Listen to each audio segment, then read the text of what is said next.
Hey, True Believers England team here. Flying solo tonight, it looks like, for Batman Prey.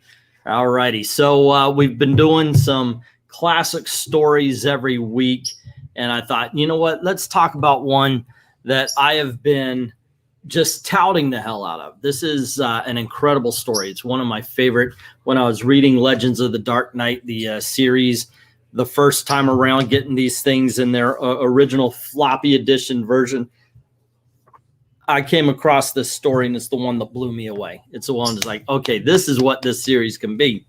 And it takes place, the villain is Hugo Strange, which I always thought was kind of weird. You know, it's kind of like a Lex Luthor being against Superman, where you're like, okay, it's mind over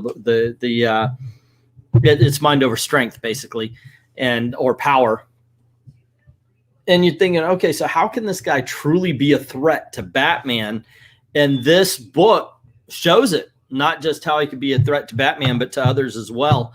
And it just freaking sells the whole thing. I became a Hugo Strange fan through Batman Prey. Hello to Almighty Jack and Maranya in the comments. She's saying BD Wong was amazing as Hugo Strange in Gotham. I absolutely agree with you on that one.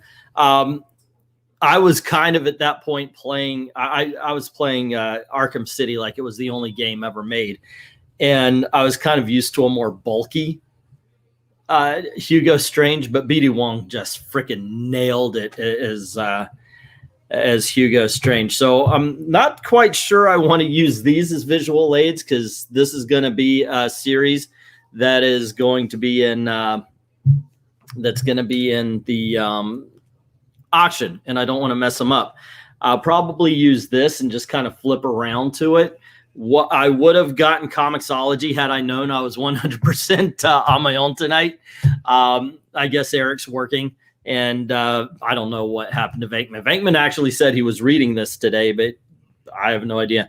So anywho, the book starts off, and this is really cool, because you got to remember, this is Legends of the Dark Knight. Legends of the Dark Knight was like Batman Year One. We're seeing a newer Batman, and we're seeing a newer a new hero emerge. I don't know. I don't think he was in the original continuity. I don't know what kind of crap New 52 popped up, but yeah, I don't think I've ever heard of it in the original continuity. So anyway, we get the start, and I love this bit where we have Batman, he's watching and he's going, okay, the cop over here, blah, blah, blah. I see him. And they kind of did that in Year One as well, where he's watching and he's being hello to Venkman, just jumped in. Hi, didn't know we were going live already. Yeah, well, I said we're at 10, and I sent like a link to every damn thing that we're associated to, but okay, sure.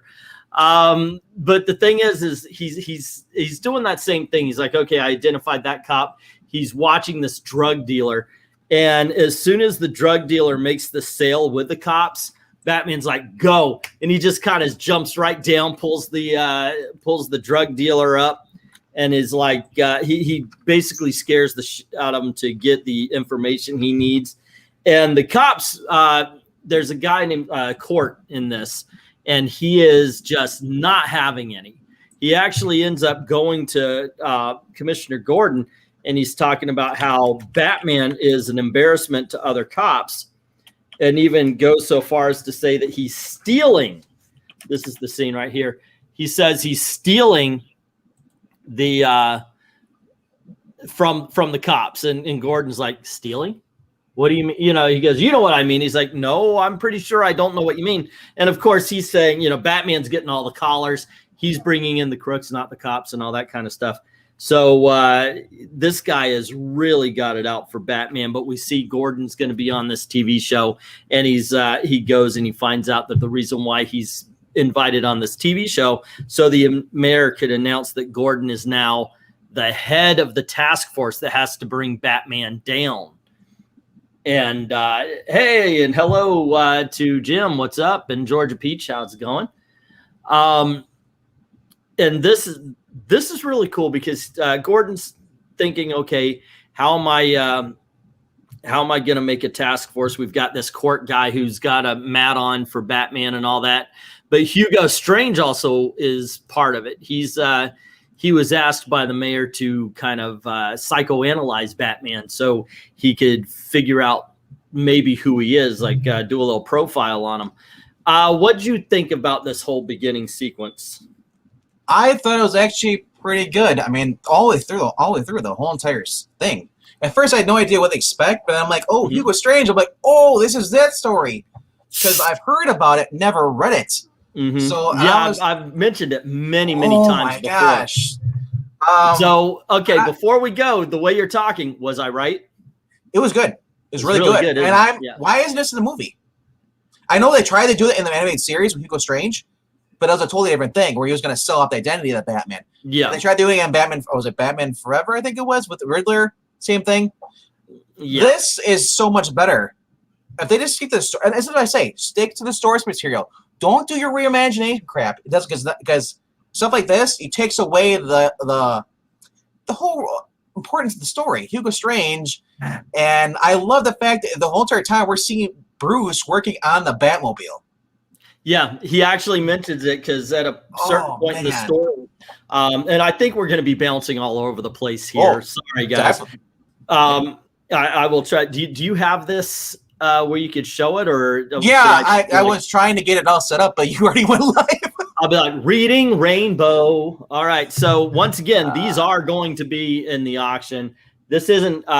This wasn't planned.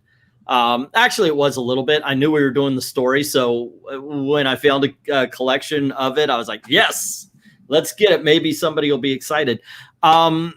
But yeah, there's a scene where he's flying and he's says the car's not ready yet, so he has to use the bat glider. And at one point, he got Almighty Jack. I got a large package every day, but thank you very much for noticing. The whole bit about that, how he needs the car and everything, it was really, really cool. And he kind of gets shaken because at this point, once again, he's new, but he's got to deal with the cops. The cops are heavy on him. The cops are after him in this book the way they were in Dark Knight Returns, where he's a villain in this book, according to the police. He's a vigilante. They want to take him down. We do get a little bit of the setup where this is the issue or this story where Gordon puts up the bat signal. A little bit. I'm not sure. Hello, Tom. What's up? Better than when Deacon Fire broke the bat. Ooh, Tom, we're going to be doing that story too, but I like that one. So, hey, different strokes, man. That's the way it is. Some people like a story, some people don't. I actually like the one with Deacon Blackfire, but I haven't read it in about 15, maybe 20 years. So if I check it out, maybe it'll be different. I don't know. Is it going through? There you go. Yeah, that's issue one. So yeah, he gets hired. Hugo Strange gets hired onto this task force, and immediately he's asking all the right questions because he's like, okay, I'm gonna need. He's saying on TV, like Batman's listening in, and Alfred's like, "Do you want me to turn this off?" He goes, "What? Free therapy? Of course not. Let me hear it." I think it's. And he's saying, 11, right? Say again. It's on issue 11, right? Yeah. Yeah, you've got it. This is okay. It. I was make sure. He's saying, and right away, Hugo Strange, like I said, he's really nailing it on the show here, because he's saying stuff like when we get to that scene where he's probably a victim of crime, or somebody near him was a victim of crime. It happened at night. He wants people to know he's out there, but he doesn't want people to know who he is because of the way he's dressed. And he starts going, oh man, dude. And he starts going through the whole list, and Batman's sitting there, Bruce Wayne's laying on his couch, and he's got a drink in his hand. And you actually, Alfred's like, here's this crash, and he goes, "Are you sure you don't want me to turn this off?" Yeah. And we see that Bruce Wayne's holding a broken glass that had actually shattered him that much to have somebody just guess. I mean, the guy's a professional psychiatrist, so he could go, well, this and this and this. Yeah, man, I got the package today, man. I haven't opened it yet, though. There was, and I really dug that scene because it shows, hey, look, you know, Batman, while Batman is Batman, other people are good too. And this guy's good at his job. And he was able to go, well, if you have this, then that, and that. But he ends up underestimating how long it takes to become Batman. So he only asks for like, oh, I need all the victims of crime from the last 5 years and so forth. And so Gordon actually breathes a sigh of relief. Now, this is around the time where they started teasing that maybe, just maybe, Gordon has figured it all out. You know, before that, I think it was kind of like the Batman 66, where he didn't want to know who Batman was, and that guy was so inept he couldn't figure it out. But after Batman Year One, they kind of kept teasing that Gordon knows everything. He's just not letting on. And this is one of those times, and I just really kind of dug how they did that and everything. Just such a great freaking story. Anyway, you talk for a little bit if you want. I'm going off. Man. Like I said, this first part, I as soon as I saw it, he said like he didn't go do a TV series, and I saw it, and he's like, wait, he's going on here. I'm like, I thought maybe he's gonna watch a movie or show with his wife, and then it's like he's going on the TV show. I'm like, the mayor is there. That's never a good thing. And then it's like, who's that guy? I'm like, oh, it's Hugo Strange. I'm like, then I knew where this is going right away before I even read anything. I was like, because I've heard you talk briefly, but I'm like, I didn't know like the guts, inner workings of this, but I knew the overall theme. Hugo Strange is obsessed with the Batman. No matter what incarnation they do, even on Gotham, he wanted to know like certain things, like who are these people and what. The guy is a sick guy. But like I said, here. This is awesome. When I see this, like, oh yeah, the outline, the frame of the Batmobile. Oh, this is awesome! Like, and this is like before. I guess this is a throwback before he had the Batmobile. Because I knew, like, in the '70s, the Silver Age, he had like cars. He had the Batmobile, the first Batmobile, meaning what Batman drove, was just a regular car. Yes, I think it was actually red or something like that, and after that, he got the Batmobile, and it was like a sedan or something like that. And then it was a sedan with a bat on the front. Yeah. So there is a bit of an evolution. He had muscle cars. He had like like a Chevelle or something like that, or something like that. Souped up engine. But I love this. He's just working on this. He's listening on the radio, because you could listen to TV broadcasts for in Gotham, because they're doing it on the TV and on the broadcast. Just like you're watching a baseball game. You hear it on the radio, or you hear it, But I said I love this, like the frame of this, and here you see him working on the bottom of here too. It's like it's actually like something you don't see in a comic book today. If someone's working on something, like, they have a wrench. No, they actually you see the interior working of that. So the gizmos and stuff. Obviously these are all made up, but it's like they're a kid. You're like, this is cool, and like he didn't have Lucius Fox. It was him. Yeah, or I like the animated series where he actually hired a guy to do it. Work on it. Hello to Eric. Come on in. You're late for work. And Almighty Jack is saying that the box was 15 pounds. No, actually, Gail brought it in. I haven't even brought it upstairs yet. I've been here working. I read all 5 issues under an hour, and that's how good it was for me. I was like, it really is a good read, isn't it? I told you. And then I was talking to my mom about it too. That's why I was late. Because I was like, dude, you got to read this. She's like, I'll read it after I'm watching this. I'm like, yes, read it. Now that we've got a few people here, we're 15 minutes in. We just talked about the first issue, and that's all we're up to so far. Let me say this: definitely. You're going to want to stick around for the whole story. It's a really good story. And you're going to want to hear the announcement for next week's book that I decided to give as homework to RDV that I think you're absolutely going to love. Look at this. And so will Zach Rogers. I'll just say that. The art on this. Oh, by the way, his name's not Rogers. I just figured we've done a whole bunch of Zachs. We'll do Rogers now. Yeah, Maranya brought this up as well, and I think she's dead on. Man, I love the art. It conveys action. It has enough detail to show what's going on. Dialogue and captions are balanced well with the art.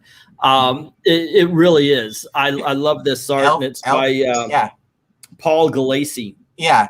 You get Alfred up at the cave. He's like, sir, you plan on going fishing? I thought you'd like to make no. And he's like, it's basically saying, it's dark now. You can go out and play. He's like, dark. Yes, Alfred, and all. So that, he's all the whole thing. Because listen to Hugo Strange bringing up his mother, Joe Chill and stuff. And I just love that. Like, now he's going to go out and just basically just do what he does. And I love how he doesn't have the car yet. So he uses the glider. Now it makes sense to me because I've seen it in Silver Age where he has a glider. And then I've also seen other comics where he has a car. So whenever you see the glider, it's like nowadays he doesn't have a glider. He just drives everywhere. No, he uses his cape as a glider now. Yeah, that too. But this is, and I'm thinking like I've always thought about that too. It's like, what happens if he leaves the glider behind or whatever, or he's And they do that here. Yeah, it's really cool. I like that because it's like, okay, we need to know what metal it is, where it's bought. These cops are not the 1966 cops. These cops are good at their job. Even Crazy Court is good at his job. And then we also get Catwoman in here too. I was like, yes, because like you're probably getting not only do you have. You remember this is after the Carmine Falcone thing or Falcone thing that you had Long Halloween. Yeah, Long Halloween. Yeah. But people thought that Catwoman. I'm so used to being Spider-Man. That Catwoman and him were partners, and she hated that. You saw that in her little 4-issue miniseries. I think it was run by Joe Duffy too. Her little I think it was called her Batman Year One spinoff, whatever she had. Her Sister's Keeper. Yeah. That's what it's called. And then she hated the fact that we're not working together. I'm my own person. She's like, screw that guy. So while he's doing everything else, she's going around robbing people and leaving her claws there. He's like, here, let him know that I'm working alone. That Catwoman did this, not Batman. She says in the newspaper it actually said Batman and Cat burglar partners. Yeah. And so she goes into the reporter's house and says, I want you to tell everybody I am nobody's partner. And she scratches the girl down her back and everything. A much more brutal Catwoman in this issue or this series. Still criminal. She's like in her original stages of just being her probably year 1 or year 2 for her. Yeah. Oh, most definitely. Yeah. And this is where I knew that you get the sense that Hugo Strange is not right in the head. He's got a mannequin in lingerie. Because at first I'm like, is this a real person? Then I saw the lines from, it's a freaking mannequin. That is creepy as heck. Why does he have a mannequin? Oh, I love that bit because here's this guy. We're supposed to be respecting him as a top guy in his field, and then you see him and he's talking this woman, and when they have him pass by, you see flat out it's a mannequin. Yeah. Why is he talking to this mannequin? And you realize cuckoo. Well, look at his couch, man. He's got like cheetah print or leopard print. Yeah, I know, right? Who wants that? But it even gets better in the second issue, as I believe it is the second issue where he puts the bat costume on, and that's when it's like, oh my goodness gracious, this guy is out to freaking lunch. But the thing is, and many people have said this, so is Batman. Batman's traumatized to the point where he puts on a bat suit, goes out and starts beating the crap out of criminals and everything. So what we've got and a lot of people have said this about Batman and his villains anyway, that they are all a little bit of his id, that they're all a little bit of his own psyche and psychosis. Mm-hmm. And all of them are just a little bit crazy, or in the Joker's case, a lot crazy.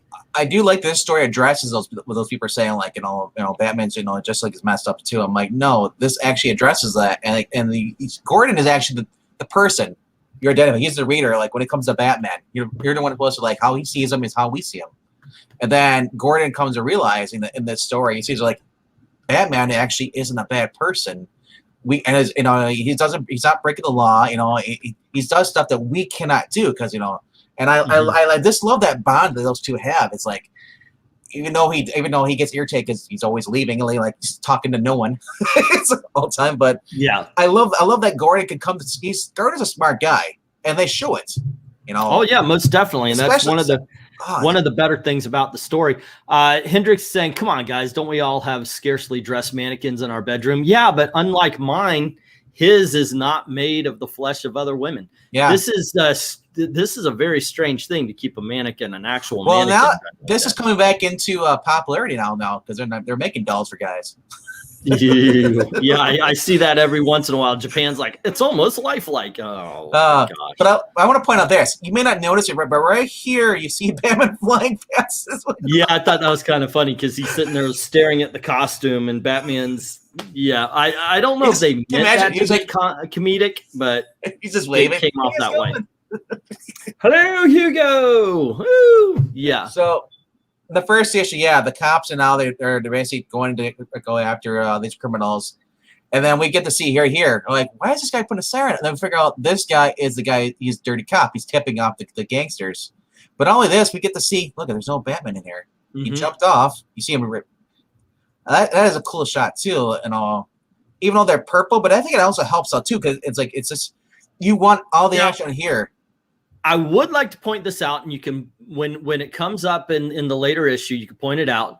I do believe the later dialogue is we found this on the roof in an apartment, and it's clearly going through the window here. Yeah. So either somebody carried it up, or it's just a little bit of a mistake here. Well, remember he was trying to like I want to sort of say that might have been Hugo Strange, or maybe what's this guy here at the court. Because remember, he was working for Hugo Strange. They were trying to frame Batman. Well, I understand your confusion because it was like 4 building rooftops away. Is where I found it. So. Let's see. Keep going. Let's. Oh yeah, he goes after a guy named the Fish. Manny the Fish. Say again. Manny the Fish. Manny the Fish, and the and the cops show up, and of course. They see Batman's there, and it's like, because this is supposed to be the dry run. What they're doing here is they're trying to see if anybody in the task force to get Batman is corrupt. So while they're going up to get Manny the Fish, somebody hits a siren, and Cord's like, "Oh, there he is. There's the corrupt one." And when they get there, instead of going after the bad guy, they go after Batman instead, which why not? That is their task that they need to force. Let's see. Hugo Strange says Ed Brewer is an often overlooked, underestimated character, and I think he is a great character. Hendrix saying Dr. Strange, they can't say no if they're plastic. That is true. Hugo Strange reminds me of Buffalo Bill from Silence of the Lambs and the way he acts.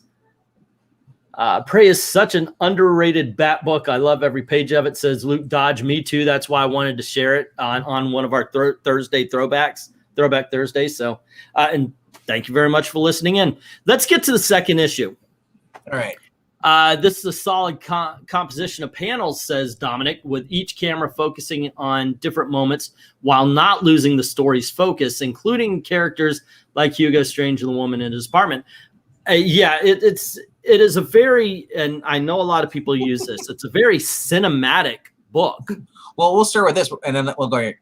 Hugo Strange, he trying to cast something like, I can feel it. Like I can understand why he likes wearing this and all that stuff, and the power and all that stuff. And then you get to I think it's the next issue. Yeah, no, it's the next page, I think, where he gets to the, yeah, okay, I know what you're going for. Yeah, where he's at his balcony and he almost he almost falls off. He's like, oh crap, the wind. Yeah.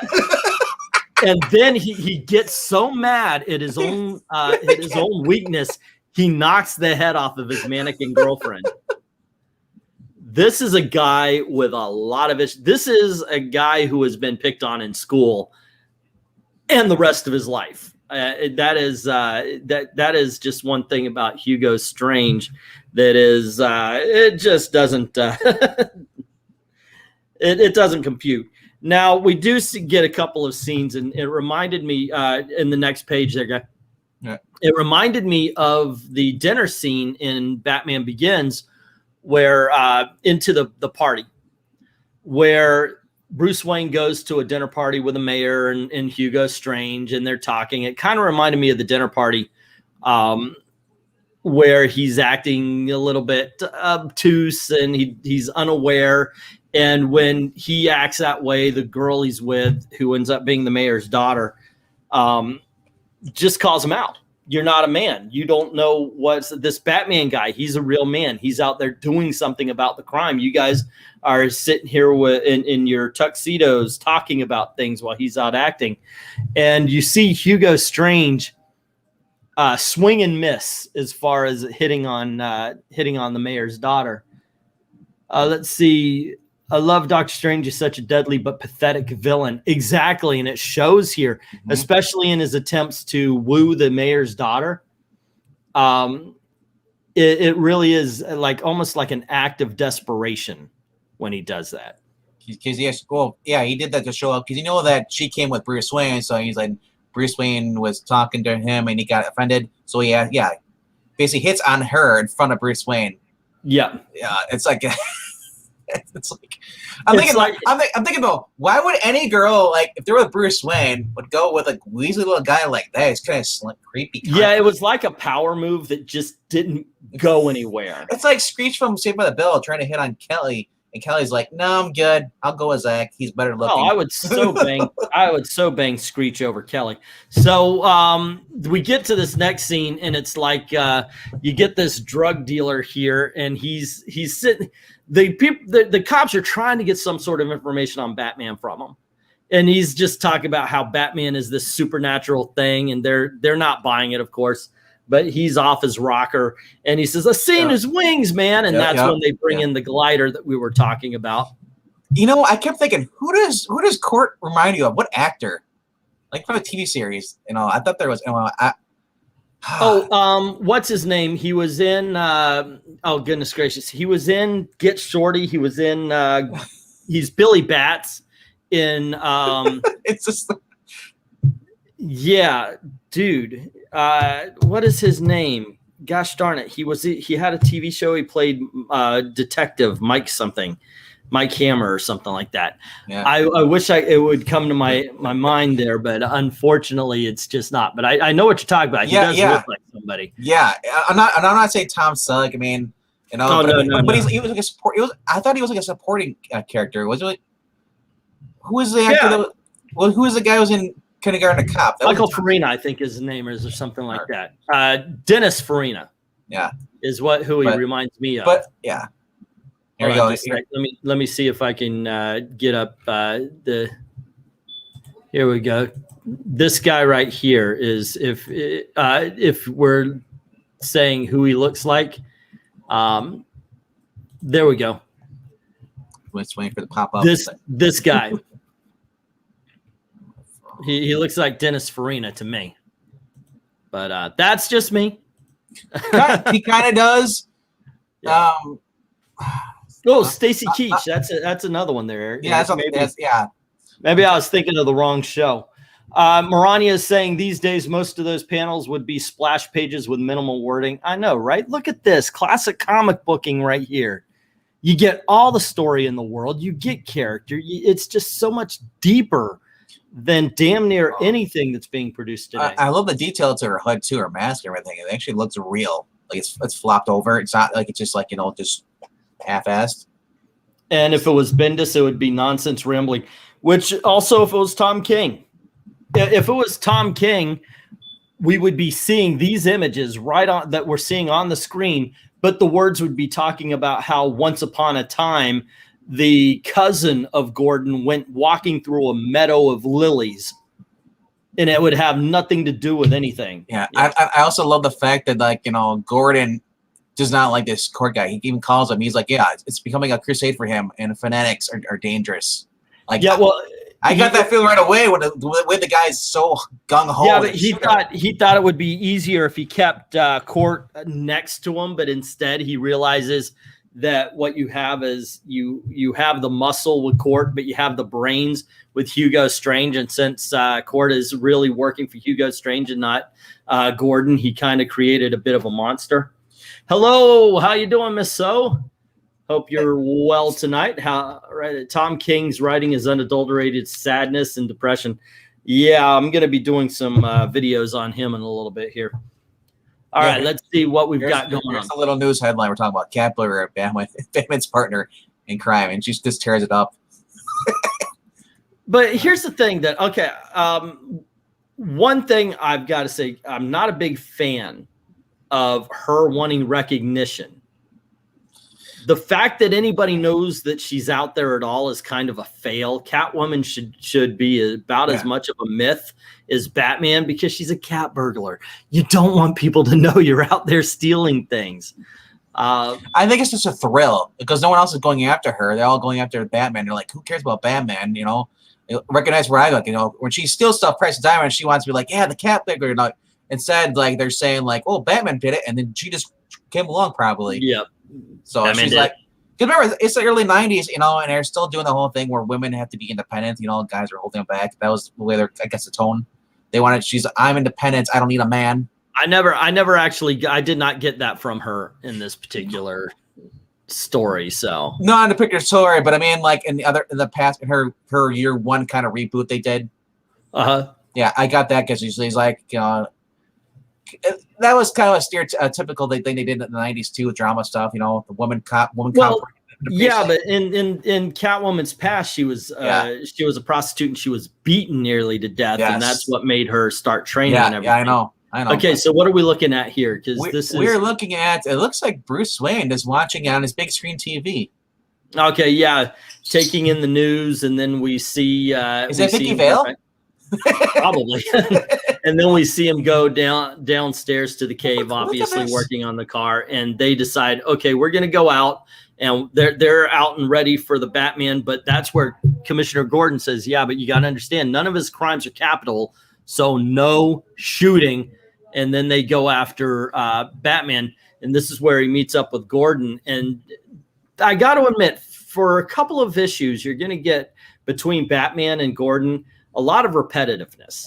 Yeah, I want you on my side. I don't know if I could do that for you. Together we could do this. I do like this so bad. They're going after Batman. He's next door. And he's right there. Yeah, he's in the next room. Yeah. But he does talk to Gordon. He basically clears things up. I know what they think of me. What do you think of me? Do you think I'm, you know? Yeah. And it all sets all of that up. And Gordon basically says, yes, I am on your side. I think you're doing well for the cops. Yeah, but I'm almost a cop, though. I can't compromise myself too much. I have a job to do. It looks bad, you know, if he's always siding with Batman. No, but Black Low saying Tom King is like The Last of Us #2, unfun and unenjoyable. Oh, you imagine if this is Tom King or Bendis doing this scene here? Oh, it'd be horrible. Oh my god! I don't see them doing this story well. And I also see us reading it in about 10 minutes, the entire book. This would be like 10 pages where Gordon's is like, "You're a piece of crap," and like, you know, I'm doing all the work. You're gonna cost me my job and blah blah. Woe is me. My wife is, is mad at me. You know, it's like, and it has nothing to do with the story. It just this of them want to blow up, making them like hate each other. But hey, an old fashioned battering ram. They decide they're going to go to Manny the Fish's house, and they're either going to get Manny the Fish or Batman, who is hunting down Manny the Fish, is going to go to his house to catch him. However, Batman has other ideas, and he captures a drug dealer and says, where the heck is he? And the guy's like, I don't know. And he goes, I will hang you from this street sign. He's like, okie dokie, I'll tell you. But I love this bit. And he goes, all right, you don't hang. Yeah. And if trash is on time, you'll be picked up on Tuesday. Yeah, because they don't go on strike. You'll be picked up on Tuesday. I love the neutral coloring of Gordon and such, contrasted with the deep blues and grays of Batman. It makes the Dark Knight stand out, says Maranya. I would say I think it would be interesting to see Hugo Strange versus Tom King's sad Batman. The psychology would be fun to watch. Yep. He would tell Batman, okay, here's a gun. Just shoot yourself. And they got the typical ditzy sidekick. Look, I would like you to look at the position of Dixie's ring in the hot tub. Yes. I'm like, that was 100% done on purpose. Is that her ring though? Yeah, it's her hand, and it's right in front where the nipple would be, and yeah, so that is absolutely 100%. But she's pretty. But her character, the way she talks, and like, it's like. So then I says to her, you don't get it. It sounds like the girl from Christopher Reeve's a Superman movie, the one that was Valley Perrine. Yeah, Mr. Smucker. Yes, yeah. The same kind of like Valley Girl. So while they're in the hot tub, Manny the fish hears a noise and he goes out to investigate, and we get. I don't know if I like this fight. Go to flip the page. Is this Manny or Kingpin? That's Manny the. Yeah, I know, right? This is Manny the fish, and they have a fight. He and Batman. Manny brings out a shotgun. Batman jumps in behind him. Next page. And basically, Manny the fish is giving Batman a hard time. Okay, but here's the thing. All right, so yes, this is Batman early in his career, but this is also a well-trained for 20 years Batman. It's not like he doesn't have any fighting skill. The only thing I could credit for is now he's got to learn to fight in boots, tights, a belt, and the whole 9 yards rather than what he was normally. What is he like? Was he like 25 or 26 in this? Yeah, I believe so, because they actually, when Hugo Strange asks later for the files, he goes, let's go 20 years back. You got to figure what Batman was 8 or 10 when his parents died. So yeah, he's got to be around between 25 and 30. Yeah. Yeah. Hello, Robert Roberts. What's up? Kingpin looking thick, says Almighty Jack. Oh, wow. Wow. A woman who looks like a woman. Outrage, says Marania. Well, get ready for it. There's more outrage coming up in the couple like scenes. But yeah, the fighting scenes, everything here, anything and anything. And then you hear Batman, he's like, I'm ending this. Bam, bam, bam. It's like, it's over. And he's like, he needs pants. I like that's just a good little bit of humor. Just he needs his pants. He's like, the whale's been beached, and now she's screaming like, he needs his pants. It's like it's like you can see like Invincible. It's like a kid going. Yeah, I dug on that, and also it is a little bit of peekaboo cheesecake, nudity here and there. Female form. Look she's not a guy. I mean, Kingpin could give Daredevil and Spidey a run for their money. Daredevil's a little bit questionable because he could probably fight Batman. I think his powers would give him a little bit of an advantage up to the point where Batman realizes he's fighting a blind guy. Be right back. I gotta close the door. Somebody's yelling.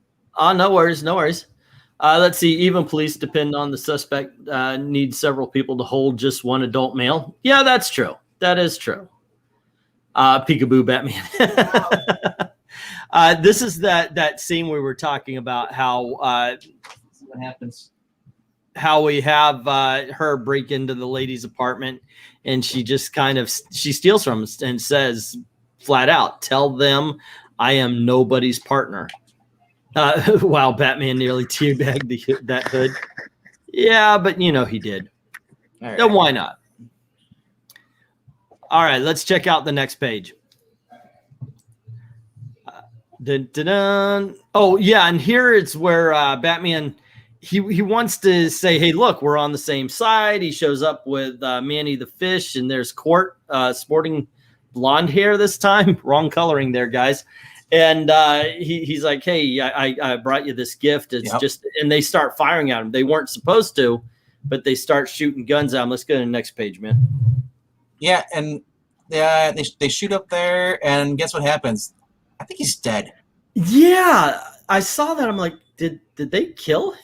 Because he already was bleeding off his head, but I thought maybe a bullet struck him. Well, hey, go back to the previous page. Let's see. Does he have a head wound? Yeah, he's got a head wound already. Yeah. So it must have been from the chair. That's not a bullet wound. No, but he fell on the concrete on the concrete steps. Well, yeah, that's true. There's no way he's not dead. That he's probably broken his neck. He just didn't get shot. Yeah, that's one dead fish right there. All right, next page. That's a dead whale. There you go. He's beached. What are we looking at? Oh yeah. Symbol. two things going on right here. Of course, the main thing we see is, of course, Gordon putting up the. That's mainly what's going on here. Gordon is putting up the signal. Go to the next page. What we see in a little bit is Court is like, wait, what the freaking hell is all that? So he gets a couple of binoculars. We could just walk through this.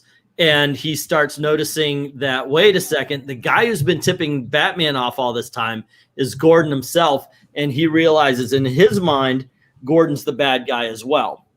Yep. And basically, they're just talking about, okay, this is the last time I can. He just gives them all the information that we need to move the story forward. But it's basically an information dump where they're like, okay, this is what's going on with Ted. This is what's going on with this. And I don't know why I thought his name was Ted Court, but there you go. Max Court. So, he decides that Court goes over to Strange's apartment, and Strange is talking to his mannequin girlfriend, who now has the bat hood, and he gets a knock on the door, and he's like, oh my gosh, I love the fact that he doesn't mind if she falls apart. He's just like, throw her in the closet, get her in the closet. Get in there quickly, my dear. Yeah, we all have our little things, huh? She's got you know that she's got the Batman hood on too. It's like, yeah. You have a fetish with Batman? Yes.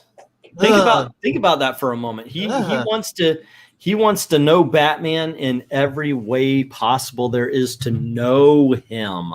Biblically, my friends. Look at those eyes of the guy. They're staring wide open. He's dead, Jim. A detail that would have left out of they probably would have closed his eyes. Or they would have had a bone jutting out. Right. Let's see. So here we got Court meets up with Files. Hugo Strange.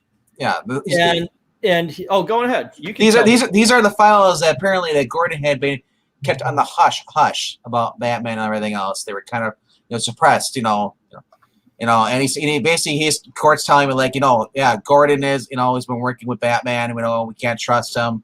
And then Hugo Strange does something different. He's like, he starts telling me, he's like, Court, are you as strong, and athletic as you look, He's got kind of idea for him that leads into the next issue. Obviously, something bad's going to happen. I love this cover. That's why I made this cover the thumbnail. Yeah. It is such a great cover. So the cover to the 4th issue, I thought, no, that's kind of bad because it's got Batman in the corner. It's just this little image and everything. I love this cover. Yeah. All right. So it starts. Well, before we get to that thing with Hugo Strange, now Hugo Strange on a date with her, and she says, "I only did it because you're a friend of my father's. Otherwise, I don't give a crap about you." And she says, like, they kind of talk more and more and stuff, and he's trying to woo her, and she's like, he's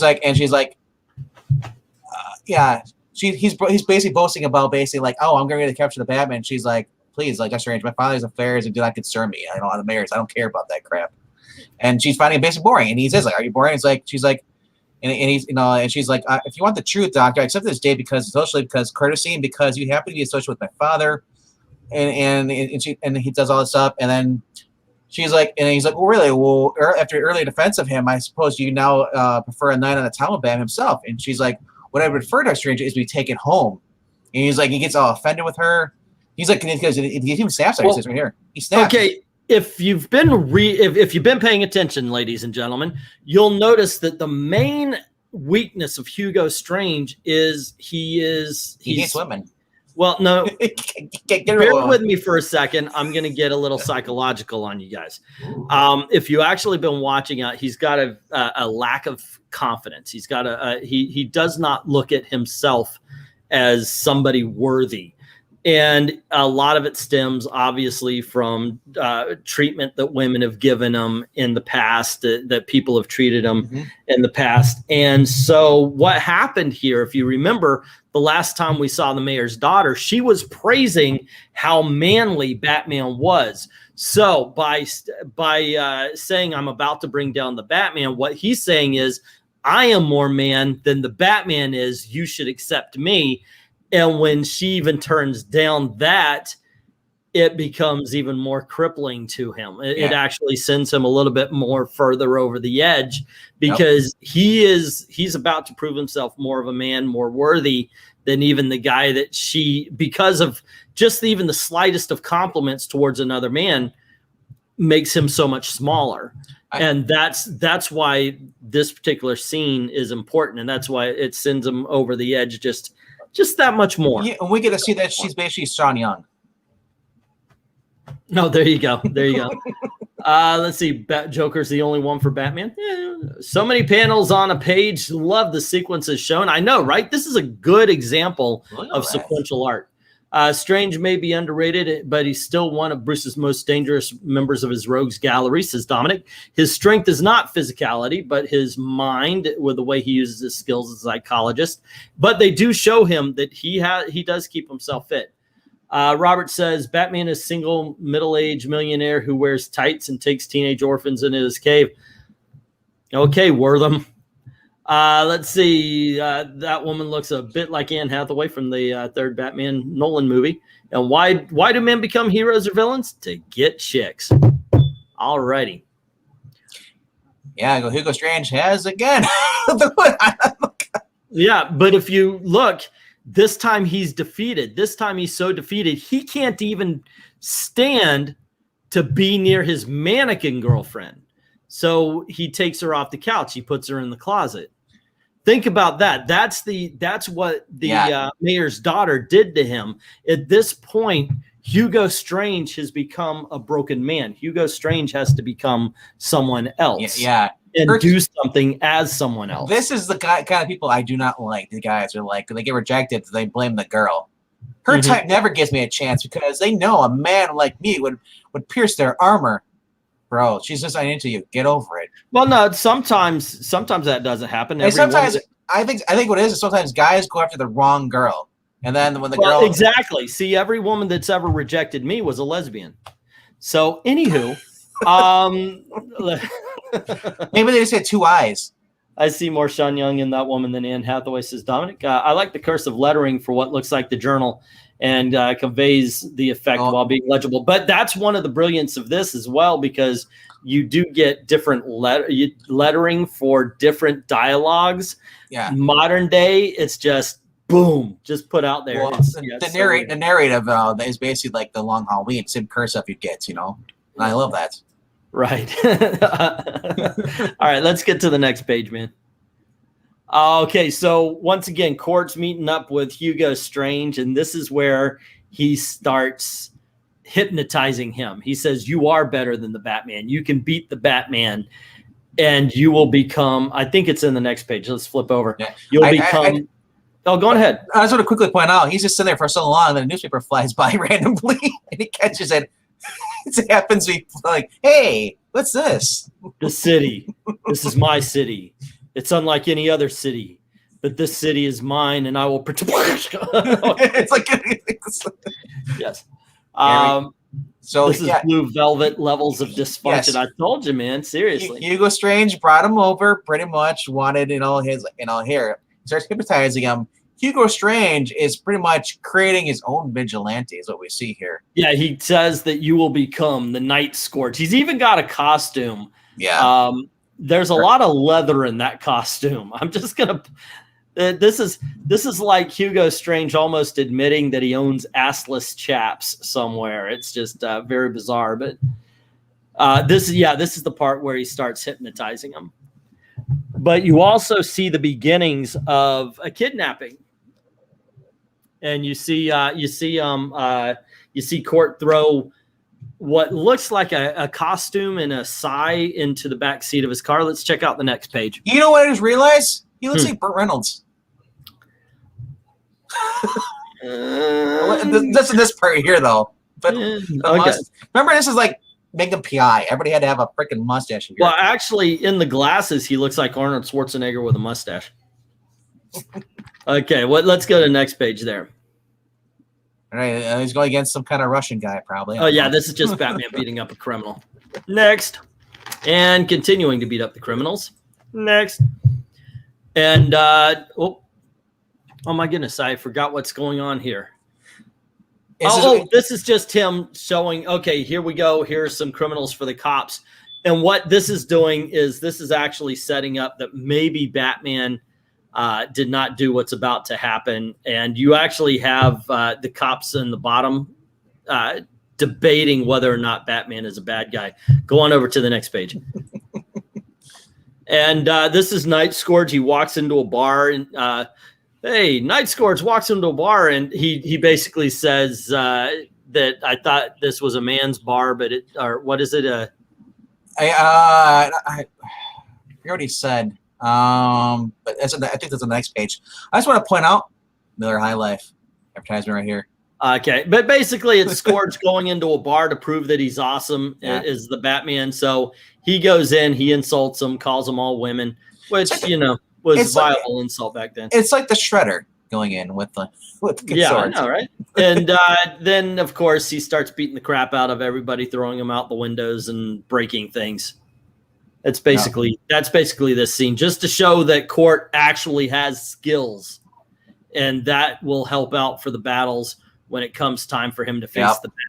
Of course, they call the bat. The guy leader of the gang comes up, and then like he's getting ready to go, and here it comes. He's already there, and he's like, "Oh crap!" It's just more randomly placed things to make sure you don't see any actual nudity too. Let's see. Idea for Robin's story: because Hugo's deep obsession over the Batman, he seeks to create his own malleable Robin that the real boy Wonder has to protect. Red and browns for Hugo's scenes contrast well with the blue and black for Batman section. Color is used well to set up settings and no need for meanwhile at X location and Captain. That's a really good point, that they are using aesthetics to establish a setting rather than just at Doctor Strange's lair. This saying love every page. Every page is gorgeous. Love all the detail. This is one of the reasons why you have brilliant men like myself and Eric Breen and even RDV these days saying buy back issues. I mean, this is bringing me back to my childhood when I'd be listening to the boombox, working on my car in my cave. 90s, man. This is bringing me back to the 1990s when I worked in a comic shop and basically said, don't even bother giving me a paycheck. It's just going right back to you. Yeah. Because that's basically what happened, ladies and gentlemen. We get to see a rugged Batman with no shirt off for like a couple more panels where he's working on his car wrenching. Yeah, it's the Ben Affleck scene. Just going. Hey, man, say what you will about Ben Affleck as Batman. The man was, 45 at the time? Yeah. Here's your culture reference right here, Big Bird. Oh, there you go. So what's he saying here? I know Hugo Strange is calling out Batman. He's just upset. He says, I wish, we cannot tolerate any further Night Scourges. Basically, he's blaming Batman for inspiring another. That's right. Yeah, that was the whole point of creating the Night Scourge was to show that if Batman's allowed to go, then we're going to get more and more. Well, he's not wrong.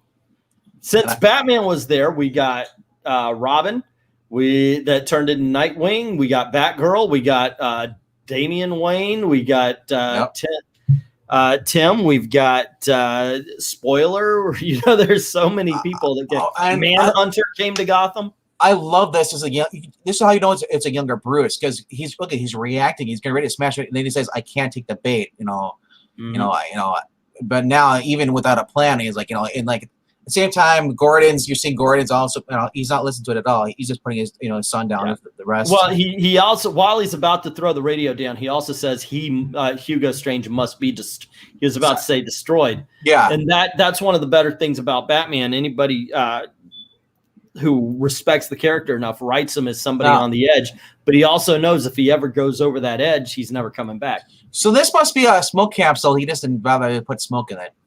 He just a spare one, because I'm thinking that's not a normal rock. That's a pebble or gas thing. Yeah, he doesn't want to throw anything. He's talking to Gordon. He doesn't want to throw a gas cap. I know.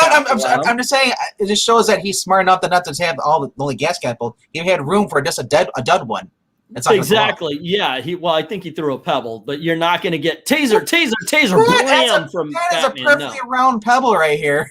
It's like a sphere. Yeah. But I like it's like, hey neighbor, what's going on, neighbor? It's gonna go look at that. Dominic saying there's a sense of flow and direction when you turn the pages of a story as the story progresses. I'm loving all the detail in each page, besides the use of color, says Dominic. This is my favorite Englentine stream. It just needs more Eric Breen. Well, Eric wanted more money, so we had to redo the contracts. Scars or no scars? Well, at this point, definitely no scars. But I don't know. I don't mind scars, Batman, but that just leaves a lot of questions he needs to tell people. Well, that's if you're gonna have scars, Batman, that's be a Batman that's like in his older, like in his probably his 30s, late 30s or early 40s. You know, like year 5, year 6. In this, it's like he might have bruises, but they go away. He might have some scars, but he's not like Saz. Yes, Maranya. This will be available this week at the auction on Saturday night, starting at 9 p.m. EST, Englentine Standard Time. But I do like this. Like he's like, he's like, Jim, I want your trust, I want your help, you know, but only if you feel I earned it and deserve it. He's like, dude, you've earned it plenty of times by helping us, you know, but only I can give you honest trust because I'm sorry, I'm a cop first. He says this is our last meeting now, maybe forever, if you can't stop this new vigilante. I wonder how much of Gordon's life expectancy is shortened because of Batman surprise visits. Well, that too, and then that's what I said before. He's talking to him still, and he's like, yeah, mother. Yeah, it's the first time. You got to admit, it was kind of funny for them to point out, wow, they just took off. That's kind of rude. Yeah. Yeah. Bream refused to wear a mask or get the ouchie, so E let him go. Yeah, that would never be a problem with me, but yep. And I love I love in the Snyder Cut how Zack Snyder portrayed that. Everyone's there, and he's like, and Barry's just like, wow, everyone just left. You know, I love that. Yeah, right. Yeah. So here you have Catwoman just getting ready to go out, and Ted Kort's getting in his car. Batman's doing all this. So this is kind of setting up for the final action scene of the book here. That's what this page is doing. And that cat's just watching the whole entire time. Wouldn't you? Yeah, I guess so. All righty. Next. He's like, you're getting undressed, but can I get more food before you leave? Right. The other one's I love the fact that here we have Catwoman and Scourge going at it. Scourge or Scourge? Night Scourge. Anyway, whatever. Point being is we have them two fighting. And this is, of course, once again to show how tough Court actually is. Because if he's taking down Catwoman, he's got skills. I also like the fact that the fight's going up above all these rich people at the party. Nobody's noticing anything. Yep. Right. Wasn't Gordon Batman once for a while? I think in the New 52, right? Yes, he put on a robot armor suit, like no. Okay. It was like a bat robot, but it was like a mech suit he was wearing. Because for whatever reason, Bruce wasn't Batman at the time. I don't know. Like I said, I wasn't really into Batman in New 52 or no, and I just started reading again after Tom King left. I kind of wait till I hear people not complaining and moaning, and then I start reading again. But I do like this. They're fighting, and she's like, "You're an amateur for it," but then he gets a drop on her. But then Batman's like, "You just hit my woman." The Night Scourge with the C of the U in there. Scourge, not Scourge. Okay, there you go. Yeah, this is just the fight. They go through the window and everything. Everyone says, "Oh, the rich you lead, you just don't care," and all of a sudden, like, "Oh crap!" And then they, of course, freak out. Oh my gosh, it's that Batman guy! And as we see Scourge, one thing I said it again, Scourge. One thing I really do think is kind of cool is you do see him go in the next page here, I think, right? Go to the next page. You see Scourge, I think. Yeah, he's like, oh, crap. Hugo was wrong. I'm not as good as the Batman. And he starts getting away. And in the newer comics, Batman would just fire his grappling hook at his leg and pull him down. Yeah, I heard somewhere that it was actually the Batman movie that came up with a grappling gun. I was like, wait, we never saw it before that? The animated series he did it, where he used the bullets. The movie was before the animated series. Well, you're talking about that one because you guys be specific. There's like 20. Batman 89. Batman 89. Okay, there you go. Scourge Scourge looks almost like a Mortal Kombat character, says to Hilton. Well, didn't he hang him off a rooftop in the 89, or is that I'm thinking of the other one, the Christian Bale one? But regardless, though, I love this. He's like, he's good. He's good, fast. The woman's still down, and he's ready outside, almost outside. But where? And he looks around, and then she's like, I don't need your help. Yeah, that was just rude. I mean, literally, Batman's not doing anything to you at this point. I told you, this is the vibe I got in the beginning, and then it came to fruition. It's like, she's like, I don't want your help at all. Yeah, Swaks, Chud, Scut. And yeah, you gotta. And this one is Scrump, by the way. And they got it wrong. It's called Scrimp. Just go to any Red Lobster, you'll find out. Let's see. I'd love to write a scene like this with a battle in the skylight of a rich people's party. And when the Batman and the baddies break through into the party, the rich folks are more afraid of the Batman. That kind of is what happened. They don't know who the Scourge is. So they're like, oh my gosh, it's the Batman. Well, I just want to point out that looks like an H more than it looks like a K. Could be Shrump. Shrump. Okay.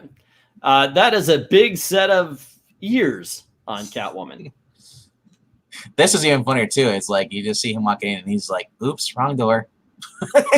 Well, I think that is the demon. I kind of got okay. Yeah, I guess this is the rooftop. Yeah. Actually, yeah, seeing that, I thought that was it just threw me for a little bit. Like, what the heck are they trying to convey in these three panels? Before Walter White rocked the tidy whities, Max Court was doing it back in 1990. There you go. Yeah. And he has little doubts, but Hugo's like, no, man, no, seriously, you could beat the Batman. Here, take the suit, the suit. This is where it got interesting, because after this, I know it was going to happen. I just see him, he's in his underwear, you see Hugo Strange, got him in a trance. I'm thinking like, I don't know. My mannequin girlfriend is not here today, so you're warm and all righty, yes. Let's go to the next page, man. Here, Max, you earned the gimp suit. Rich people are comfortable with moral ambiguity. Batman wouldn't scare them. Okay, so the ending here, we see Batman go into the mayor's house, and we see him kidnap the daughter.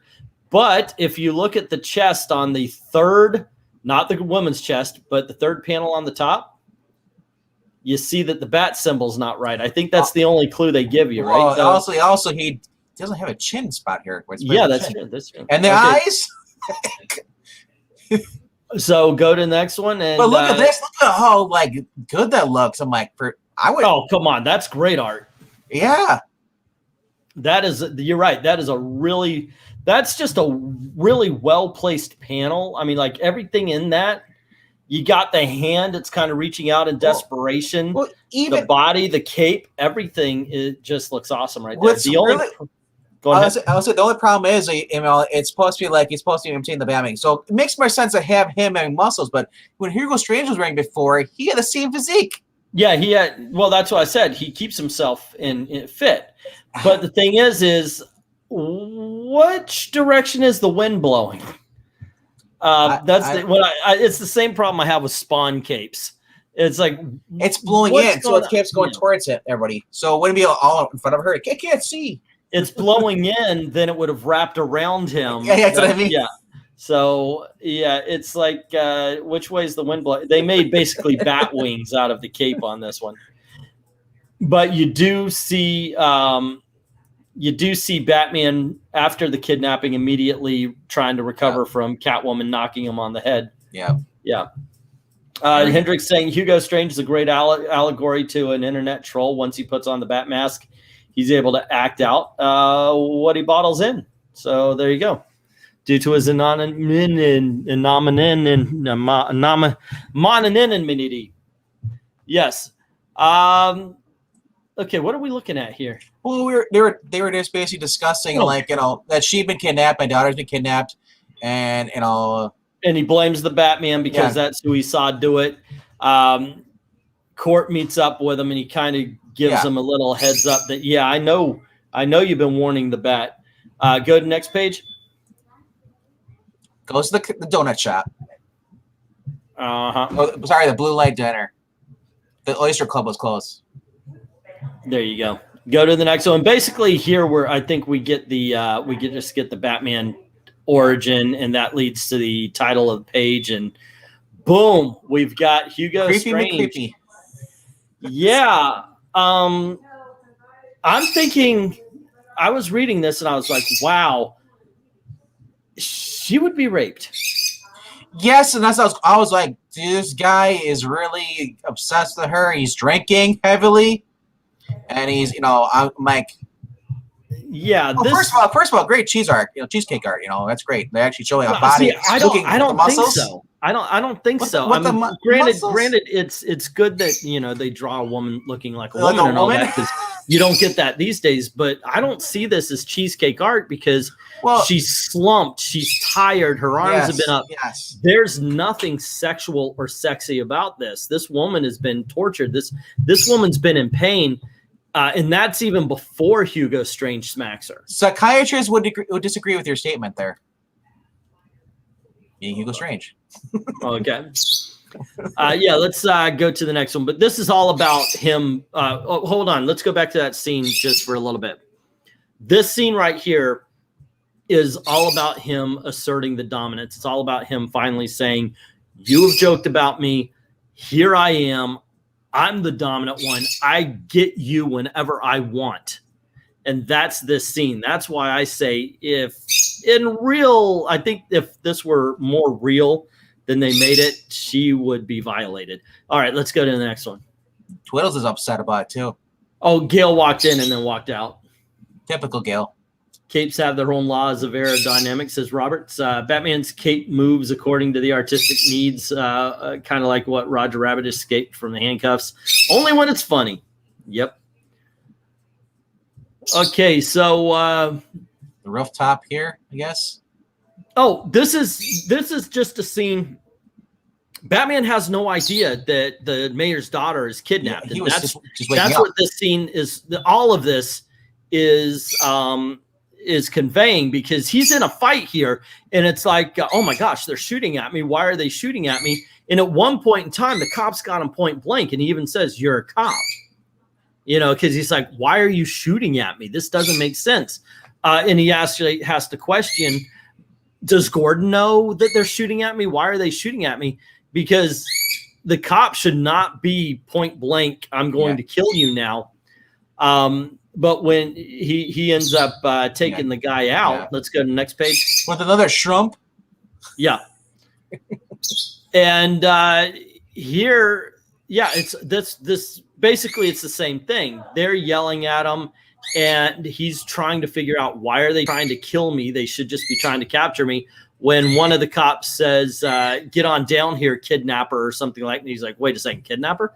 I mean, you gotta give the guy props, man. Doing those chin-ups, you know, getting up onto that thing. He jumped up. Look how low they are. Well, Batman will Batman. That is faux show.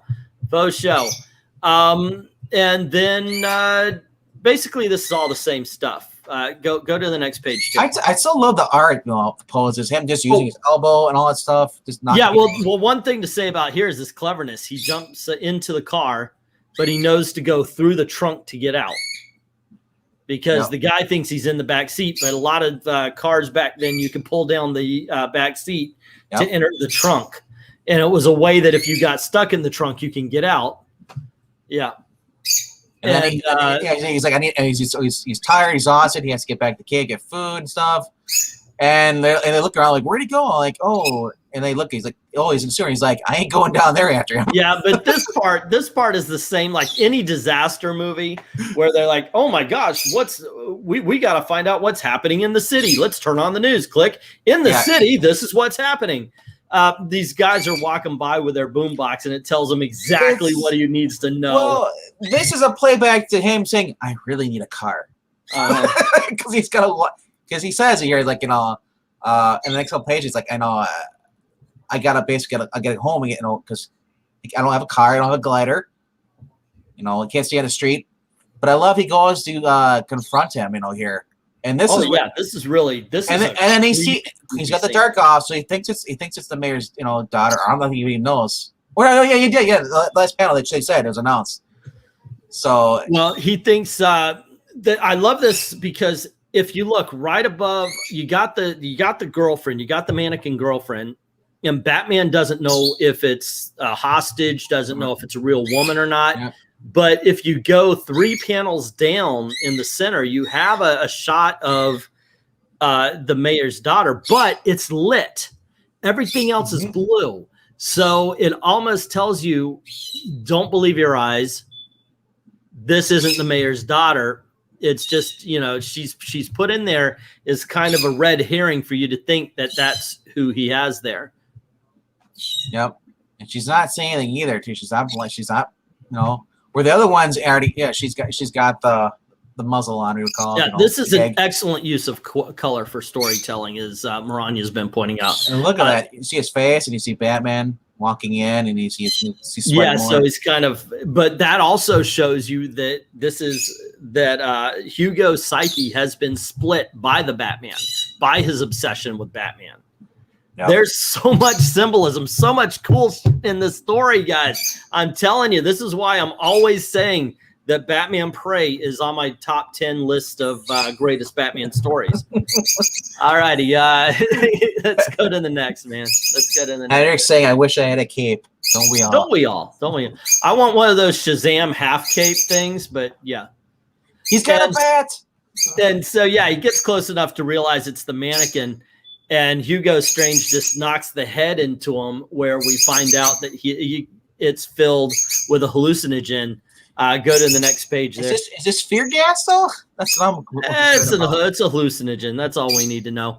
And Batman kind of just loses it, and Hugo knocks him right over the head, and he goes over the railing. Yeah. And on his way down, he just says, "Mother, Father," and Hugo's like, "Whoa, okay." And that's when he gets on the phone. He's like, "Okay, I need all of the records for muggings and killings 20 years past. I finally found the last piece of the puzzle." So you know that he's on his way to discovering the true identity. Yep. I'm going to have to get that bird out of the cage. So if you want to entertain the truth, yeah. So basically, Batman's hallucinating. He broke his fall, but he's still hallucinating everything. Yeah, the murder of his parents with Joe Chill, and he's still trying to make it home. And and as he gets through, it's just go to the panels. It's everything he's seeing is not real, and he sees a cop. He thinks it's Joe Chill. It's like in all these panels, you see the giant guns coming at him. He's going through. He falls into the water. Meanwhile, people are basically robbing the place. And you see, it's the new Night Scourge vigilante. He's cleaning up the town while Batman's kind of indisposed. Like I said, I'm actually really loving this. Marnie's saying, one long cape I made myself was out of a blanket weight fleece, and it could be used as a blanket in a pinch. Fighting, if you must wear a cape, hip length is the best. That's kind of cool. Marania has worn a cape before. Okay. And she punches people who besmirch her. Wait, but yeah, basically, yeah. We saw Batman was drugged. He's been trying to make his way home. He's hallucinating. A cop almost shot him. And then we cut to here. Now we're basically seeing. This is where Gordon's figuring out, like, hey, why is he like sitting kind of like that? He's kind of exhausted all the time. Yeah. It's like another one last night. More than the others because the Night Scourge is basically doing stuff. He's like, but if the perp isn't the bat, Court's willing to sleep through and all. He knows that. I think he doesn't care about the bat. If it's someone else doing it, he doesn't care. But then he's like, why is he sleeping tired all these days? Hasn't he been working nights? No, it hasn't been. Yeah, he said he hasn't been working. This is where Gordon puts it together that Court is this Night Scourge. See, copies. He's like, yeah. He's like, yeah. This week, not at least not officially. Copies of the reports I've been holding from Hugo Strange. Data notices sightings of the Batman, times and places. His methods, a few words in the side, and files on husband and wife murders back 20 years. It's like, my God. And the phone number scrolled across the top sheet. It's like Dr. Hugo Strange office, he's like, but then he realized that the card is helping Doctor Strange. So, and I love it. He's putting it two together. And we see Batman finally washes up shore because he fell into like the lake, the Gotham Harbor, and all, and like everything that's going on, it's just unraveling all at once. You're like, at this point, I'm like, give me more, just like that's all I want. It's more and more and more pages, and just like just everything. Hugo Strange is kind of losing it. You know, I love this. I love this all. Like, you know, Batman washing up on shore. You even see the little weeds and stuff. The seagulls coming at him.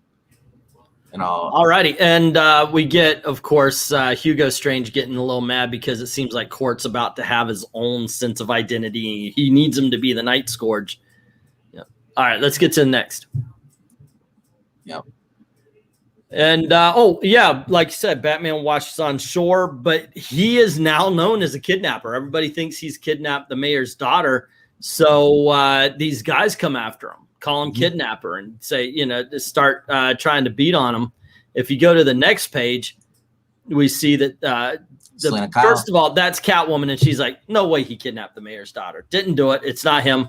But the dialogue boxes for Batman as he's going through the door here is that he's realizing he's not right in his head as effective in the daytime than he is at night. Not at this point in time.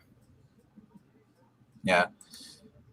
So he's coming into the mansion. He's still kind of under the influence of the drug, you know, and he's calling for Alfred.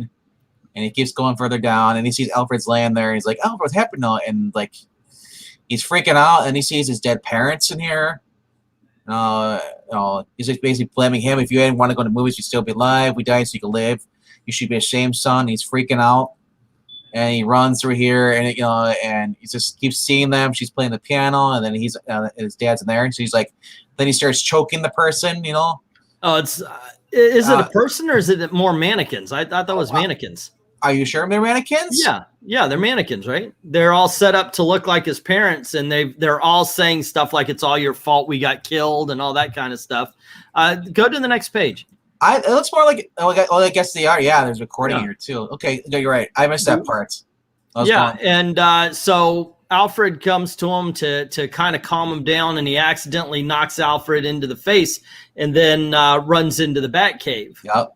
And he's losing it at this point in time. That just pushed him over the edge. And then he tumbles and falls. And that's one of the things that a lot of people, you know, you got to keep in mind. This is Batman, as they said, he had one bad day. It was done in The Killing Joke very well. And he's always kept himself just on the edge. He never actually goes over. And this is a moment where it looks like he is about to go over. Let's get to the next issue here. All right. Hold on. And this is it, right? This is the last issue. The last one from 1991. So it went out. So it went out from I think December, probably into the early years. There you go. 91. I like how the goons at the docks were wearing Robin's colors. One had a yellow shirt, and the other guy had a red shirt and green pants. I did not notice that. Good eye, man. Seriously. He's got like he's kind of looked like blood dripping and everything. It's bat guano. But that is a huge ass spider about to get him. So, yeah. That's a South America spider right there. that's the ones you haven't fought on. Yeah. So you see Scourge going out and fighting criminals, and he's taking people down. He's killing them. He's gone beyond Batman and what Batman would normally do. Let's check out the next page there. But you know what I want to point out? What's at the bottom here? They're numbering the pages. I know, right? What? Do they even do that anymore? What page are you on? I don't know. Do these have numbers anymore? Is that a thing? Because yeah, here we go. Modern day comic book. Thank you. Yeah, so I like that Alfred comes down and he's like, you know, like, I'm sorry about before and like and everything, you know, and like, you know, just apologizing to Alfred. He, you know, it just he eats, he does some more stuff. I just love the artwork in here. I mean, the bats are kind of cool too, like everything. The depth perception. He's down there. You see the bats coming flying towards you. That's very Batman. We've seen this in the movies before with the bats flying. Yeah, and it's just basically him trying to get back to who he is, back to what he knows, and so forth, so on. Yeah. He's like, yeah. I love that he's got like, you know, he's got like he's showing all his like his lab equipment and everything here. Mm-hmm. You don't really see him doing chemicals and all that stuff. Analysts. At least I haven't seen that. And I believe is this detective or is this regular Batman? This is Legends of the Dark Knight. It was all about his first. These were all stories from like when he first started out. But what you're also seeing here is at first he was beaten down, and now he's starting to get back into being who he is. He's kind of, you stand up, you see him among the bats, but more importantly, you see him go towards his dinner. One thing, if you've ever been really sick, you lose your appetite. When you get a little bit better, you actually eat and all that kind of stuff. So even going towards the tray with a knife, I love that as a symbol of he's strong again and ready to take on whatever comes at him. Let's go to the next page. And then we see Gordon here. So he's got one more day left to find the mayor's daughter. Like, although he leave the force in disgrace, but he's like, you know what? He acknowledges, like, if you're reading along for the reader, he's like, I know that Hugo Strange and them are working circularly together, and they know that I've been protecting the Batman. That's why they targeted me and Batman. But I love this. So when he goes in the desk, he finds the knife here and sees that exactly that's what's going on. Batman calls up and talks to Gordon and says, I need you to do something for me. And we see that maybe actually Hugo is going to finally violate his kidnapping victim. That just kind of triggered me like this. I was like, that is disturbing. Yeah, I think that's to show that maybe that actually happened. And so Batman and Commissioner, they stop talking. And we see Alfred, and he's basically, I'm glad to see you up. I'm glad you're doing something, blah, blah, blah. And then you hear this vroom, and then next page, we get the Batmobile. Finally, it's like, okay, go ahead. Was not what I was expecting. Remember, he was working originally on a 2-seater? It looked like it. Yeah, so now, the original, the first issue had 2 seats. But this is, I don't know. I don't know if I wanted, I think I wanted the sedan with a bat face on the front, the first one, but because this looks like an electric razor. It looks like a taser, actually, a taser. I actually wanted something similar to the Batman animated series one, but shorter, not so freaking long where you can't turn, This kind of reminds me of like you'd see like an underwater thing, or a rocket ship, But because at first I didn't see the fins here. I'm like, oh, then I see him right here. And they're like, oh, that looks a lot better. But it's like, and then the way and you'll come to realize this, the way he's designed is on purpose, because especially when you see him using it later on, there's a reason why he designed it that way. I'm like, that's cool. All right. Next. So we get Batman versus the Creeper. Yeah. You gotta think. Imagine look at the shoulders. Right? I'm like, imagine you're Batman, and you step into the guy who's supposed to be psychologically profiling you, and he's wearing your clothes. That would just freak you the freaking heck out. Is that my underwear? It really would, and you just kind of see that he's gone. But more importantly, what you see here is he actually confesses to the kidnapping. Yeah. Go to the next page there. But he actually is like, what are your good dreams lately? He's like, I never dream. And then he's like, oh, come on, don't try tonight. I know that the sight of your dead mother and father must have, he's like, mother and father live. They're in Paraguay. Paraguay. He's like, you're lying. I have no idea what you're talking about. And basically, he tries to call the cops on Batman, but the cops are already there to pick him up because basically he had confessed to the murder or the kidnapping of the mayor's daughter. Go to the next one. Yep. I love how Batman had a little microtape. He's like, yeah, use it. Yep. And we find the daughter, and Hugo Strange tries to make his escape, but I love this scene. Next. There he is. It's Batman. Shoot him on sight. Yeah, the cops are ordered to shoot Batman by court, and they just take him out, and he goes into the water. Now, this is an homage to the first Hugo Strange comic book, where Hugo Strange does go into the drink, and that's how he's taken out right here. And he lost his glasses. Well, wouldn't you? I mean, those probably expensive glasses with that red tint. Miss Poor Daughters of America of mayors always getting kidnapped. That Batmobile looks like it convert into a jet. Hugo actually goes where it was hinted in Killing Joke with Joker and Barbara. Yikes. Yeah, that's what I got out of it. But I do like the fact that Batman does hand over the tape recorder though to Gordon to show like that, hey, you can trust me and we're gonna work together more. Yeah. But I do like here he goes. He's sitting in his car and he's like, wait for him to come out. And he follows him, he goes to the tunnel, puts on his costume, and then they go to find him, but he gets a drop on him, and they fight. More fight sequences. I love the after image thing here too. Yeah, the motion blurs and the motion images. I love that, especially when they do that with Spider-Man 2, anything like that. That's what we need, more stuff like that in comics. Okay, so so basically the next couple of pages are just fight scenes as he's like, I'm better than Batman, I'm better than Batman, I'm better than Batman. Batman's like, prove it. Yeah. And they just start fighting. Of course, nowadays Batman would be like slap, slap, smack, smack, smack, I own you. Yeah.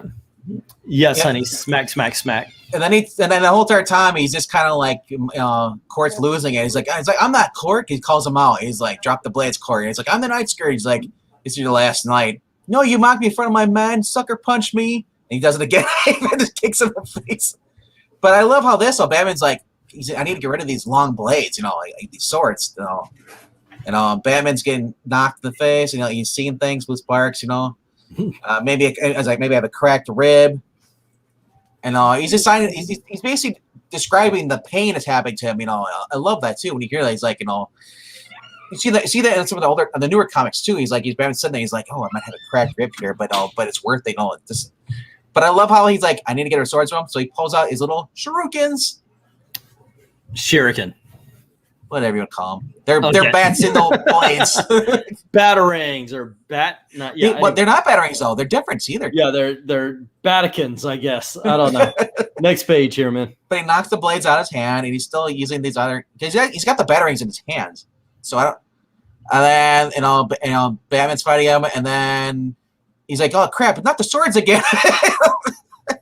and then that's when Catwoman steps in. I love that. She just grabs it with her whip. And she's like, now we're even. Give him hell on your own now. And then so he's like, screw this. He's going to drive away. The typical cowards do. And then Batman gets in his car. And then he's like, oh, crap. He sees a rear mirror coming up closer, closer, closer. And that's why Batman designed it that way, so he could go under the car. Well, that was the reason for design. Because I've seen that in one of the, I think it was a Grand Theft Auto movie. I think it was the first one. They actually had a car with a ramp triangle thing shaped, so you could plow through cars. All right. Now go to the next page, because this is where it stops being the fight scene and actually gets to the story again. That is so cool. Yes, I got to tell you, I do look at that last fight scene as a car chase. The real story was Hugo Strange. Scourge was the muscle. So yes, they've got to take him down. This whole scene right here, go to the next page actually, is all about, we have to clear Batman's name. So we have Scourge going in, Scourge, whatever. And he's like, wait, I'm not Scourge, I'm Court. And Batman just lays it out and goes, there you go, guys. The real bad guy, Hugo Strange, is taken in. I'm innocent. Go yourselves. It's one of those things. Yeah. And I love how he starts mentally breaking. He's like, shoot to kill the moon. Big, silver, relax. Better than him. He's breaking. He's basically everything that he had was repeat the state under the trance with Hugo Strange. He's now repeating it because he's just basically that broke him in mind.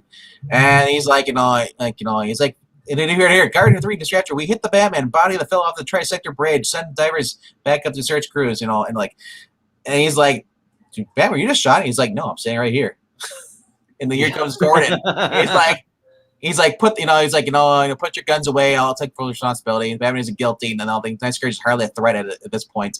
Then he grabs the gun, goes to shoot. He's like, I am gonna. He's like, you traitor! You helped him. You're bad for morale. You're dead. You're dead. And he's like, basically say dead meat. And then the cop's like, you're in a cop go shop here, bro.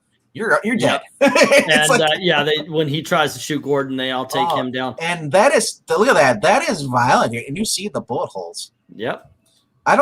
Did they really show that much in the new Batman stuff where people get shot? Yeah, they show that kind of stuff all the time. Yeah, this just screams like Punisher to me, like '90s Punisher too. They'll show that kind of stuff these days. Yeah, yeah. Let's go next. All right, the mayor and them working together, and he's like, mayor's basically telling him like, keep it up one of these days, you'll be appointed the commissioner, because the mayor says like maybe it might be more productive to concentrate on the actual like criminals and not Batman, because Batman's not really a threat. He's actually helping us, Yeah, so commissioner and the mayor working together with Batman, they get an actual signal for this guy, and commissioner tells Batman, "Hey, we're good," and ta-da, Bob's your uncle. Into the story. Told you this story was freaking awesome. Yeah, he's like they dragged the river, could not find Hugo Strange's body whatsoever, and everything. And like, and Batman's just like, yeah, it's done. It's like they're talking like it's like there always be cops who resent you, and I don't blame him. He's like, neither do I. And Gordon's like, there'll always be politicians dusting out the vigilante issue every election season, like we're seeing right now. They decide to work together, and then they say we're going to work together. The story's done. Let's talk about the. Talk about it here. Nope. I want to say the last thing he says. The last thing he says though, play your cards right, Captain. Never become a politician. There you go. So Marani said Batman has a deal with a car dealership. He trashes cars so that people have to replace them. Then he gets commission from the dealership. Hey, that's a way to make money right there, man. Seriously. So there you go. I told you this is one of the greatest Batman stories ever told. I've had this for freaking 20 years, by the way. I love doing this, but where is it? Where is it? Is it on a print? Because I could not find it. There you go. Look at the price. $12.95. Yeah, this is old as hell. This is the original when it came out. That's a price of Image Volume 1. Yeah.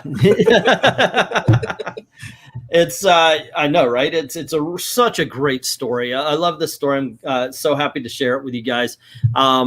Check it out. As a matter of fact, I don't think you would do poorly with about the first 50 issues of Batman Legends of the Dark Knight. After that, really maybe the first 40, because they stopped being about year one and they just started being a normal Batman book. But while they were being year one, the book was incredible. It really was. And this is it's like I said, it's one of the greatest Batman stories in my opinion. And this also eventually, reading all these comics, are leading into Nightfall. Eventually. If you want potential panelists for a show, go look up Salazar Knight on YouTube. He does Batman history videos. He's really great. Yeah, that'd actually be kind of cool.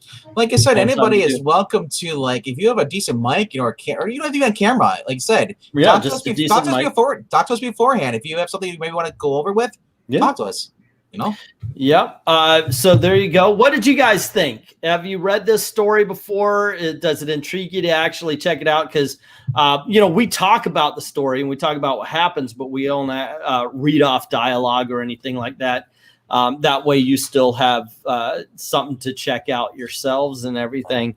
And it's an incredible story. I love this book. Very happy to share it with you guys. What did you guys think? And what do you think, Venkman, as far as all of this is concerned? Well, I love the year one. I love that when Batman's back to being basic. This is before he even had the Batmobile, and like I said, he didn't have a grappling hook. He had the little thing he threw. It wasn't a gun where he just fired it at the swing, so he wasn't always swinging through. I love the use of the glider. The fact that the glider had a purpose. Because nowadays, if he uses a glider, it's like, it doesn't really make sense unless you're like watching like the Brave and the Bold cartoon. He uses the glider all the time, or now he uses his cape now, the glide. Yeah, it's all cape now. And because I was shocked too, because I'm like, well, in 1990, this is a year after the Keaton one. I'm thinking like maybe they're gonna do it with the gliding, the cape. But of course, this takes place when Batman first started, so I could see it being something that he evolved into. Like I said, I love amateur Batman, where Batman's doing detective work, where he's doing stuff, and like where he's not like Hugo Strange today would have been like nothing Batman's done with. The artist is named Paul Galassi, Miss So. Yeah. And Hendrix saying he wants to read the story now. Yeah, we're going to, if you just jumped on, if you're new to this, we're going to be talking about a different story every week. It might be Marvel, might be DC, might be Image. I have to be honest with you. I've got a bookshelf of trade paperbacks I want to go through to I mean, hey, that's why I buy them, right? You know, because they're awesome. And I want to share some of these great stories with you. I may be cheating on this one a little bit because it's a DC, and I know we did a Marvel, we did a DC, so where do we go from here? But it's a DC comic, and I so want you to check this out, Venkman. I really do. Is it Under the Red Hood? I think you're gonna love this. I know for a fact that Zach Richmond's gonna love it because I know he loves the characters. But no, it's called The Golden Age, starring the JSA. This takes place obviously after World War II, after the golden age of comics, and it's basically about what everybody's doing afterwards, after World War II. In freaking incredible story, 100% awesome badassery right here. No kidding. If you guys have the story, if you want to read it, you want to join, like Venkman said, have a good mic and come on in and help us talk about the book. I think you're going to have a great time with it. Amazing. That's what we're going to do next week. One thing I realized I didn't do, though, is pick somebody to talk about tomorrow. We don't have this was fun. Great to see comics from my childhood and teenage years, says Miss So. Yep. First appearances. First appearance Friday. We need a first appearance of somebody. Now, we just did a Batman Year One, and you talked about this. I'm thinking if you can find yourself a copy, I know I've got mine on disc, and maybe I'll search for it on Comixology. I've got it right up here. See if we can do it. But I'm thinking Batman issue number 1, and we do the very first appearance of Catwoman. Okay, the one from the 40s? Yeah. I'd say the very first appearance of Catwoman. Let's see if Comixology has it where we can pull something up. I was gonna say, if you need the money, so I know you have a problem with your phone and stuff. Oh no, I actually ended up getting that settled. But thank you. Or if anybody wants to donate money or donate comics, you know.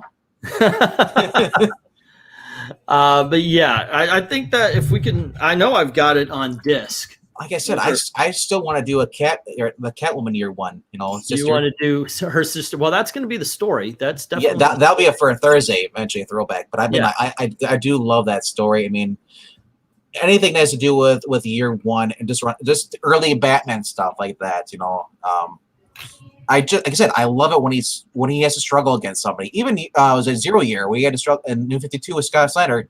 You saw him struggling against the Riddler, and they showed how smart the Riddler is. That it took Gordon, Batman, and Lucius Fox just to take down the Riddler. Like, I love it when you prop up the villains. When the villain is believable to be hard, that's one thing, you know. It's like, but if he's just a pushover, it's like that's my issue with Spider-Man. Spider-Man, all these bad guys in the beginning were hard for him because he had to figure out because he never dealt with them. But like 20 years later, like when they started doing the early 2000s, so like all of a sudden it's like, oh, here comes Electro, up, gone, gone. You take up the Sinister Six in his sleep. What? Yeah. So I don't like when they just turn like were once A-list villains into the just like D-list where he's like, you're nothing, man. I'm going against Thanos level villains now. It's like, what? No, you're a street character. Maranya just reminded that yes, we did talk about it. It's going to be Iron Man tomorrow. Maybe we'll do Catwoman or something like that next week. You're right. She did say we did say Iron Man would be this week, so I forgot all about that. Thank you. Let's do a double feature. I'll start doing little call outs to everything on the community page. So keep an eye out for that. And I'll try to be more timely. Like I'll make up a thumbnail for Golden Age for next week. And then we'll do Golden Age next week. And then Speaking of Golden Age, I hope Breen's able to be in next week. Hey, there you go. When we do, I got an idea though. When we do Sister's Keeper, we'll do the first appearance of Catwoman. the day Okay. after. Okay. Okay. So we'll kind of line them up there. I'll come up with something else for the first appearance next week. Quoting Hendrix, who's quoting Catwoman. Perfect. Perfect. Yeah, and then we can do a nobody feature. did that. Nobody did that better. And then we can do a feature on Julie, who played Catwoman on that. Julie Newmar. Oh yes. my good Lord in heaven! I want to do a feature on that. Woo! This first two seasons. Julie Newmar was a litmus test to see if you were straight in the 1960s and 70s. Is that why they got rid of her? Because she was too perfect? Oh my goodness gracious! Well, the other person was Eartha Kitt on the TV show, and she was good. Oh, you are out of your mind. I love Newmar better. Whoa, hold on. We're not talking about a better, worse thing. Eartha Kitt was freaking awesome. I don't care better, worse. Eartha Kitt was awesome. Julie Newmar was awesome. So, oh my goodness. But yeah, Julie Newmar was my favorite too, but Eartha Kitt rocked that freaking shit too, man. Okay, you know what? I need a consensus here. Breen. I know, I saw that. I need a consensus here. Did you guys like Eartha Kitt as Catwoman in Batman 66? Let me know. I'll guarantee gosh darn to you. Miss So's on my team. Julie all the way. No, Julie Newmar is awesome. She is my favorite as well. But are you saying that because Julie Newmar did well, Eartha Kitt did poorly? No. I'm just saying I liked Julie Newmar better in the costume. Yeah, but it's not an either or. It's not. It is for me. Thing. There's two people that played their role. Who played better? Who played worse? Who do you prefer? Not worse. Who played Catwoman worse? Halle Berry. Done. Quit cutting me off. I'm just saying, who do you prefer? Everyone has opinions are different.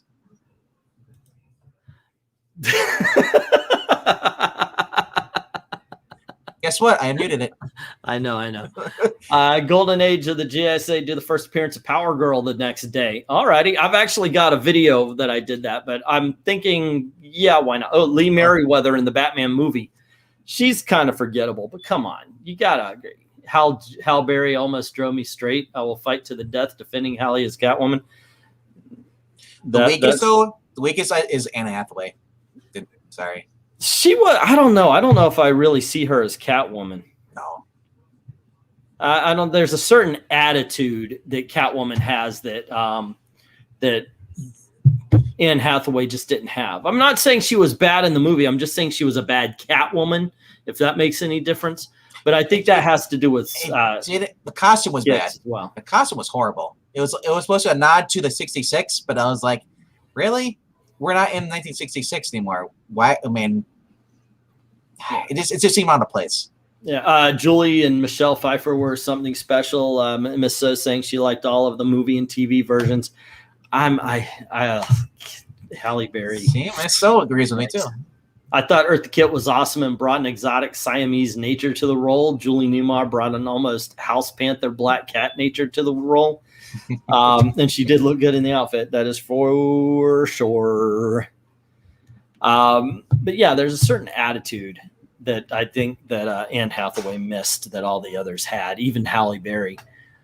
So I've got to give that up. So yeah, okay. I am excited to see the new Catwoman though. I want to see because I've seen what we see in the leaked of her what looks like her beginner's costume before she gets the new one. Is this gonna be? I don't know if this is gonna be a trilogy. Is it supposed to be a trilogy with Matt Reeves, the Batman? I don't know. I guess. So, I mean, if they do, Snyder Curse versus Silver, but this is what you're looking for, there, Venkman. All-Star Super Squad number what? This is number 58. All the right. very first appearance of Power Girl. We're going to do that. That would be next week with the Golden Age. Alrighty, even though she's not actually in this book. Then we're going to do well, I guess we're doing 3. No, we'll put something in the middle before. We'll put Power Girl in the middle. We need to do a Marvel after next week. So, and then we'll do, yeah. Alrighty, or an independent of some sorts. Alrighty, let's see, guys. Zoe Kravitz should be interesting. Fingers crossed, she's going to be good. I'm not putting anybody down until I actually see the role. I mean, I could compromise with Melania. We'll do the first appearance of Black Widow. We get an Iron Man book, plus we get Black Widow. Okay. Yeah, we do Iron Man tomorrow, and then Golden Age, and then we do Black Widow, and then we do Catwoman. Yep. Alrighty. And then we do Black Cat, and then we do another female fighter for DC. We'll just do all the. We'll do what is that one? Female Shiva. Furies? Oh, the female Furies. By the way, I did that one. Yeah, we'll do the Furies by Castellucci, and then the first appearance. And yeah, okay. Batgirl 52. Yeah. Yikes! Now we're just getting crazy. All righty, gang. Well, thank you very much for hanging out with us, and I hope you like this. I hope you liked us talking about good comics and such. That's what we're trying to do on Throwback Thursdays, talk about some great storylines.